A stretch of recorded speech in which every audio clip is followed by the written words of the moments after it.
ভিন্নভাবে চিন্তা করার ও উদ্ভাবনের সাহস থাকতে হবে। অপরিচিত পথে চলার ও অসম্ভব জিনিস আবিষ্কারের সাহস থাকতে হবে এবং সমস্যাকে জয় করে সফল হতে হবে। এই সকল মহান গুণের দ্বারা তরুণদের চালিত হতে হবে। 7, জীবন একটি কঠিন খেলা। ব্যক্তি হিসেবে মৌলিক অধিকার ধরে রাখার মাধ্যমেই শুধুমাত্র তুমি সেখানে জয়ী হতে পারবে। 8, আকাশের দিকে তাকাও। আমরা একা নই, পুরো মহাবিশ্ব আমাদের প্রতি বন্ধুত্ব সুলভ। যারা স্বপ্ন দেখে এবং কাজ করে, শুধুমাত্র তাদেরকে শ্রেষ্ঠতা দেওয়ার জন্য চক্রাতে লিপ্ত এই বিশ্ব।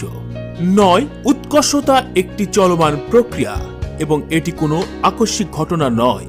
10, যদি একটি দেশকে দুর্নীতিমুক্ত এবং সুন্দর মনের মানুষের জাতি হতে হয়, তাহলে আমি দৃঢ়ভাবে বিশ্বাস করি এই ক্ষেত্রে 3 জন সামাজিক সদস্য পার্থক্য এনে দিতে পারে। তারা হলেন বাবা,